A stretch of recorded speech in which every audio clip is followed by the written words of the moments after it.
नमस्कार, कवरेज 18 के Facebook live में आप सभी का स्वागत। मैं आपके साथ सागर मिश्रा। कोविड-19 के जकड़न में फंसा ये देश छटपटा रहा है। देश के लोग परेशान हैं, आवाम परेशान है कि आखिर हम करें तो करें क्या। कई लोगों की सरकार के निर्णय नहीं समझ में आ रहे कि सरकार आने वाले समय में क्या फैसला ले सकती है, क्योंकि महाराष्ट्र के तमाम जिलों से मजदूरों का फिर से पलायन शुरू हो गया। रेलवे स्टेशन पर लोगों की कतारें लगी हैं, वो भी कतारें बेवजह, क्योंकि बिना रिजर्वेशन के उन्हें ट्रेनों में जाने की इजाजत नहीं है। प्लेटफॉर्म टिकट महंगे कर दिए गए ताकि लोगों की भीड़ वहां पर कम जमा हो। हालात कुछ ऐसे हैं इस वक्त देश के अंदर। लेकिन क्या उस पलायन से निपटने के लिए सरकार इस बार पहले से तैयार है? क्या सरकार नहीं चाहती कि इस बार वैसी तस्वीरें हो? कि आखिर मजदूरों के जहन में डर क्यों है? सवाल ये भी है, क्योंकि मजदूर ये कह रहे हैं कि हम नहीं चाहते साहब कि पहले जैसे हालात हो हमारे सामने, हम भूखे मर जाएं, हमारे पेट में निवाला भी ना जाए। तो ये परिस्थितियां उन लोगों के सामने। पिछले 24 घंटों के आंकड़ों की अगर हम बात कर रहे हैं तो 1,26,000 मामले। ये मामले वाकई में चौंकाने वाले, क्योंकि अभी तक के रिकॉर्ड हर दिन टूटते जा रहे हैं। कल के दिन हमने आपको बताया था 1,15,000, लेकिन आज के दिन वो मामले पहुंच गए 1,26,000। शशांक मेरे सहयोगी और एग्जीक्यूटिव एडिटर कवरेज 18 के हमारे साथ हैं। शशांक, लोगों के सामने खाने की दिक्कतें ना आए, मजदूर इसीलिए एक बार फिर से अपने आशियाने की तरफ चल पड़े हैं। हो सकता है कि अपने गांव में उन्हें 2 वक्त की रोटी नसीब हो सके, लेकिन सरकार का इस बार पहले से तैयार है। उनके जहन में तमाम तरह के सवाल, डर हैं, उसको सरकार आखिर क्लियर क्यों नहीं करती? देखिए सागर जी, बहुत अच्छा आपने सवाल किया। लोगों के जहन में इस वक्त ये सवाल है, जिस तरह से मामले लगातार बढ़ रहे हैं। आपने बताया कि 1,26,000 ये मामले हो चुके हैं और लगातार जिस तरह से कोरोना के मामले बढ़ते जा रहे हैं, अब लोगों के अंदर एक डर, जो लॉकडाउन के जो हालात थे लोगों ने महसूस किए थे, बेरोजगारी आ गई थी, पलायन करना पड़ा था, पैदल अपने घरों तक जाना पड़ा था, तो दोबारा वो हालात लोग देखना नहीं चाहते हैं। वो बड़े ही भयावह तस्वीरें थी पिछले साल की जो हमने देखी थी, नंगे पैर लोग अपने घर की तरफ चल दिए थे। ऐसे में लोग नहीं चाहते कि वो समय दोबारा से वापस आए, उनके ऐसे हालात दोबारा से वापस आए। इसलिए ये पलायन, जैसा कि महाराष्ट्र में रेलवे स्टेशन में देखा गया, लोगों ने इकट्ठा होना शुरू कर दिया है। जो पलायन कर रहे हैं, जॉब छोड़ के कुछ लोग अपने गांव जा रहे हैं, क्योंकि लोगों को लगता है जिस तरह से ये मामले बढ़ रहे हैं, जल्दी लॉकडाउन या किसी भी दिन लॉकडाउन लग सकता है। ऐसे में सरकार को सामने आना चाहिए और जो भी आगामी उनकी रणनीति है उसको लोगों के सामने रखना चाहिए कि लॉकडाउन लगेगा या नहीं लगेगा।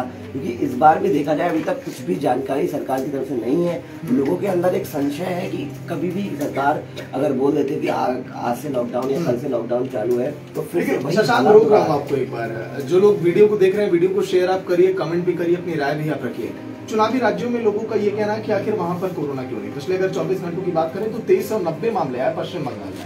असम में भी मामले सामने आ रहे हैं, और ये पश्चिम बंगाल के जो आंकड़े हैं, ये अभी तक के सबसे अधिक मामले हैं। फिर भी सरकार का ना कोई एक्शन है, ना नेताओं की तरफ से कोई ठोस कदम उठाया जा रहा है, ना तो चेहरे पर मास्क, ना कोई सोशल डिस्टेंस है। सागर जी, बहुत खूब आपने बात की है। जिस तरह से मीम्स लगातार आजकल चलते हैं और हम लगातार मीम्स देख रहे हैं। मैंने हाल ही में एक मीम देखा था जिसमें लिखा हुआ था कि कोरोना अभी 18 साल का नहीं हुआ है, अभी वो 1 साल का या 1.5 साल का हुआ है, इसलिए वो अभी स्कूल जा रहा है पढ़ने के लिए। इसलिए आज स्कूल बंद है सारे, और जहाँ चुनाव देने अभी वोट देने नहीं जाता, जैसे जहाँ पे चुनाव होते हैं कोरोना वहाँ नहीं जाता। इस तरह के मीम चल रहे हैं। इन मीम से लोगों का कटाक्ष सरकार के ऊपर है। लोग सरकार से कहना चाहते हैं कि जहाँ पर चुनावी रैलियाँ आपकी हो रही हैं, भीड़ जुट रही है, रोड शो हो रहे हैं, यहाँ कोरोना का खतरा। और अगर पश्चिम बंगाल की, जैसे कि आपने बात की, 2500 से ऊपर जो आपने बताया कि मामले आए हैं, ये मामले अभी तक, जो पिछली बार पीक पे जो कोरोना के मामले गए थे उस समय भी इतने ज्यादा मामले नहीं बढ़े थे जिस तरह से अभी बढ़ रहे हैं पश्चिम बंगाल में। उसके बाद भी कोई भी निर्णय नहीं लिया गया। लगातार रोड शो है, चुनावी रैलियां हो रही हैं जहाँ पर लोगों की भीड़ इकट्ठा हो रही है, और सरकार ने खुद गाइडलाइन जारी की है कि 2 गज की दूरी कोरोना से बचाव के लिए जरूरी है। ऐसे में ये गाइडलाइन चुनावी रैलियों में लागू क्यों नहीं की जाती है? अगर बंगाल का चुनाव है और कोरोना के मामले बढ़ रहे हैं तो वहाँ सख्ती क्यों नहीं बढ़ती जा रही है? रैलियां ज्यादा इंपॉर्टेंट है या लोगों की सुरक्षा?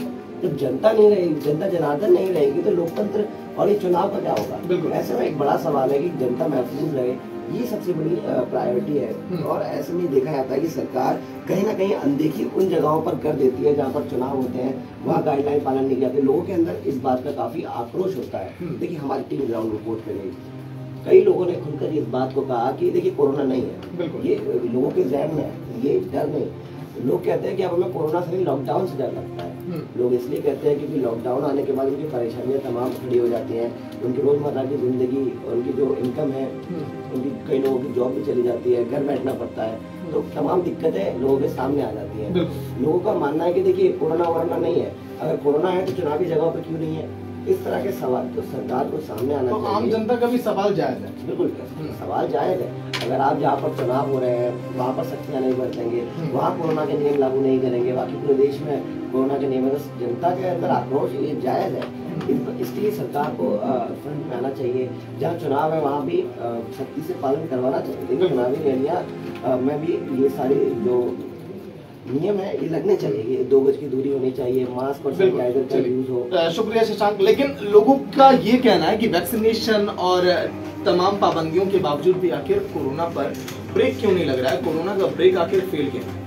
क्या इसके पीछे कुछ और यहाँ पर कहा जा सकता है? और सरकार कितनी मुस्तैद है, तैयार है, इसका जिक्र हम बार बार इसीलिए कर रहे हैं कि कहीं एक बार फिर से देश उन हालातों को ना देखे जब लोग रेलवे स्टेशन पर चल रहे थे तो लोगों की ट्रेनों से चलकर मौत हो गई, क्योंकि वो ये सोच रहे थे कि हो सकता है इस ट्रैक के जरिए मैं अपने घर की तरफ पहुंच जाऊं पैदल पैदल, लेकिन वो ट्रेनों से कुचले गए थे तमाम मजदूर।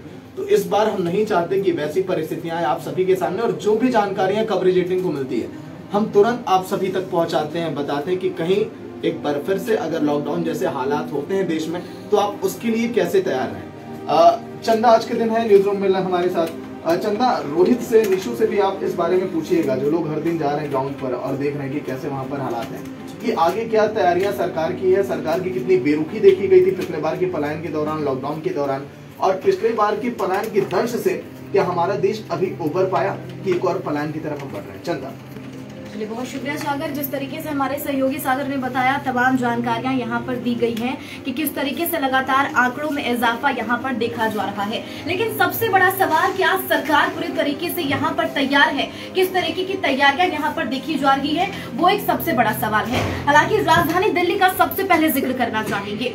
राजधानी दिल्ली में जिस तरीके से 24 घंटे के आंकड़े यहाँ पर देखे जा रहे हैं, जिसके बाद नाइट कर्फ्यू का यहाँ पर स्थिति देखा गया, जिसके बाद रात 10 बजे से सुबह 5 बजे तक नाइट कर्फ्यू लगा दिया गया, तमाम प्रतिबंध यहाँ पर लगा दिए गए हैं। हालांकि सबसे मुख्य बात कर ले अगर दिल्ली की तो वो है मेट्रो, यानी कि डीएमआरसी की तरफ से भी नाइट कर्फ्यू के बाद जो है यहाँ पर आदेश जारी कर दिया गया कि आखिरकार यहाँ पर मेट्रो स्टेशन में एंट्री उन्हें ही दी जाएगी जो सरकारी आदेशों के मुताबिक जो है स्पेशल कैटेगरी में आते हैं। यानी कि यहाँ पर मेट्रो पे भी लेकर किसी तरीके से भीड़ भाड़ की स्थिति ना हो, वहां पर भी अलर्टनेस जारी कर दी गई है। सबसे बड़ी बात अगर बात करें कंटेनमेंट जोन की, जिस तरीके से 2020 की हमने स्थिति देखी कि किस तरीके से वहां पर तमाम जोन में जब अगर लोग संक्रमित पाए जाते थे तो वहां पर कंटेनमेंट जोन जो है घोषित किया जाता है। लेकिन साउथ दिल्ली की अगर बात कर ले तो अगर अब स्थिति यहाँ पर देखी जा रही है कि अगर 2 से 3 लोग भी संक्रमित पाए जाते हैं तो उस पूरे एरिया को सील किया जाएगा, और तो और वहां पर जिस तरीके से लगातार उनकी ट्रेसिंग की जाएगी और उनके संपर्क में जो आए हैं उनकी भी जांच की जाएगी, ताकि संक्रमण का खतरा जो है किसी तरीके से यहाँ पर ना बढ़े। और सबसे मुख्य बात, जिस तरीके से पीएम नरेंद्र मोदी ने समीक्षा बैठक की थी, वहां पर भी उन्होंने आदेश दिया था ट्रिपल टी को लेकर। क्या है ट्रिपल टी?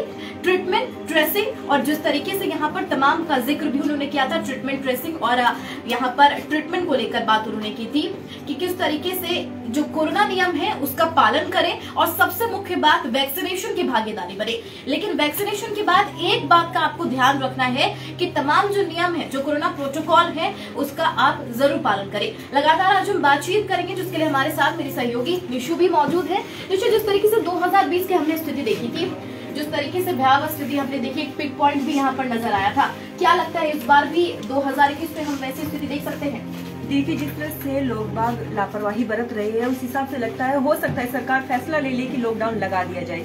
अगर वही दूसरी तरफ मजदूरों की बात करें, जैसे सागर सर बोल के गए हैं कि मजदूरों ने जिस तरह प्लान करना शुरू कर दिया है, हो सकता है हालात वैसे हो जाए जैसे 2020 में हुए थे। तो अगर एक मजदूर का, मैंने आज एक लेख पढ़ा था, किसी निजी चैनल ने एक लेख दिखाया था जिसमें उसने बोला था कि मैं एक सिक्योरिटी गार्ड था, कंपनी बंद हुई तो सिक्योरिटी गार्ड मतलब गार्ड की नौकरी से उसे बेदखल कर दिया गया। उसके पास इतने भी पैसे नहीं थे कि वो घर जा सके। उसने जैसे तैसे करके घर से पैसे मंगाए और वो अब घर की ओर जा रहा है, क्योंकि वो नहीं चाहता कि वो भूखा मरे। गांव में भले ही वो 2 रोटी मांग के खाएगा, लेकिन इज्जत की रोटी मिलेगी उसे। तो यही डर लोगों के बीच है कि अगर लॉकडाउन लग गया तो फिर से पैदल यात्रा करनी पड़ेगी, न जाने कितने लोग मारे जाएंगे, फिर से भूखमरी हो जाएगी। तो बस यही डर है कि कोरोना के बीच में इससे पहले सरकार लॉकडाउन का फैसला ले, वो घर की तरफ लौट चले हैं कि गांव में कहीं ना कहीं भूखे ही सही एक सुकून भरी जिंदगी उन्हें मिलेगी। काफी महत्वपूर्ण बात यहाँ पर निशु ने बताई कि लोगों को कहीं ना कहीं अब जिस तरीके से 2020 की स्थिति देखी थी, शायद वही डर सताने लगा है और यही वजह है कि मुंबई से जो है प्रवासी मजदूर पलायन करने की शुरुआत कर चुकी है। लेकिन सबसे बड़ा सवाल यहाँ पर ये है कि जिस तरीके से अब मजदूर मेट्रो माफ करें, जिस तरीके से स्टेशन पर यहाँ पर पहुंच रही है, जिस तरीके से वहां पर भीड़ भाड़ देखी जा रही है, उसमें भी एक बड़ा खतरा यहाँ पर देखा जा सकता है। हालांकि महाराष्ट्र की अगर बात कर ले, सबसे पहले महाराष्ट्र की बात कर ले कि आंकड़ों में वहां भी इजाफा देखा जा रहा है और जिस तरीके से वहां पर लोगों का आवागमन जो है पूरे तरीके से बंद कर दिया गया है, वहां पर भी पाबंदी लगा दी गई है। लोगों को आवश्यक चीजों के लिए ही बाहर जाने की अनुमति दी जा रही है। लेकिन स्वास्थ्य विभाग की तरफ से एक बयान यहाँ पर सामने आए हैं कि उनके पास जो है 3 दिन का वैक्सीन स्टॉक ही सिर्फ बचा है। एक सबसे बड़ा सवाल, जिस तरीके से केंद्र लगातार दावे करती है कि वैक्सीनेशन जो है तमाम राज्यों में पर्याप्त मात्रा में पहुंचाई जा रही है, वहीं अगर महाराष्ट्र की बात कर ले, स्वास्थ्य विभाग की तरफ से जिस तरीके से यहाँ पर बयान सामने आ रही है उस पर भी सवाल। हालांकि बोला अब भी गया है कि अब जिस तरीके से वहां पर स्थिति है उसको लेकर और भी वहां पर वैक्सीन पहुंचाई जाएगी और किसी तरीके की कमी जो है नहीं आने दी जाएगी। लेकिन अभी जो है 3 दिन का स्टॉक वहां पर सिर्फ बचा है। उम्मीद यही की जा रही है कि केंद्र ने जो दावे किए हैं वैक्सीन को लेकर वो सही समय पर वहां पर पहुंचाई जाए। चलिए, अब जिस तरीके से अगर दिल्ली की बात कर ले, जिस तरीके से यहाँ पर कर्फ्यू लगाई गई है, वहां पर किस तरीके से प्रतिबंध है और क्या क्या पाबंदियां वहां पर लगाई गई है, ये भी आपको बता दें कि जिस तरीके से दिल्ली में नाइट कर्फ्यू लगाया गया है, रात 10 बजे से सुबह 5 बजे तक तमाम चीजों पर प्रतिबंध लगा दिए गए हैं।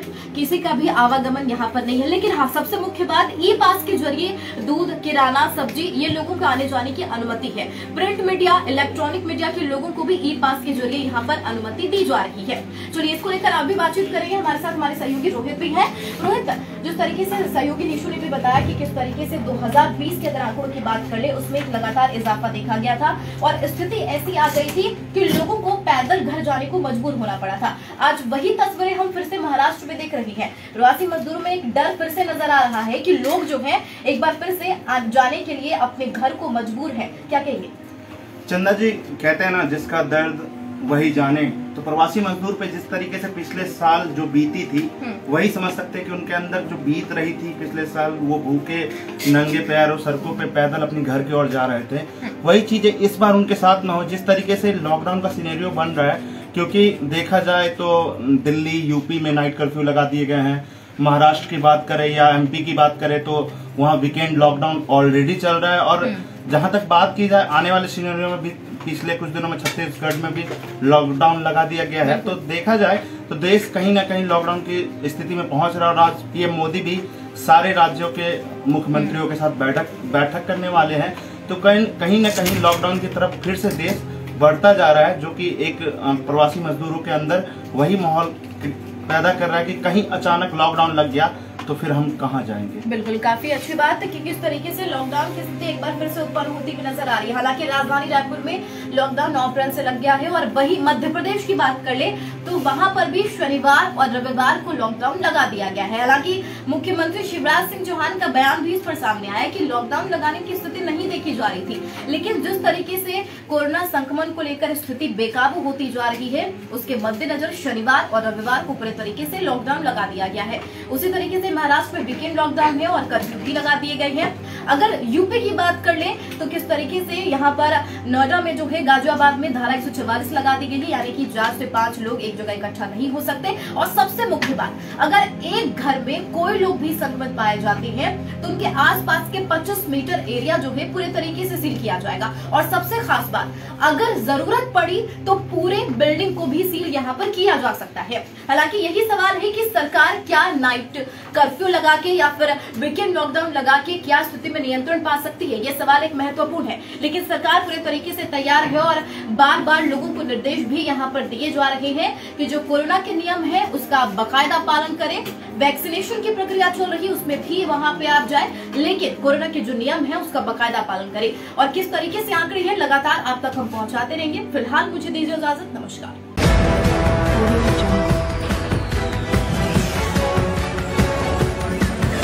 Audio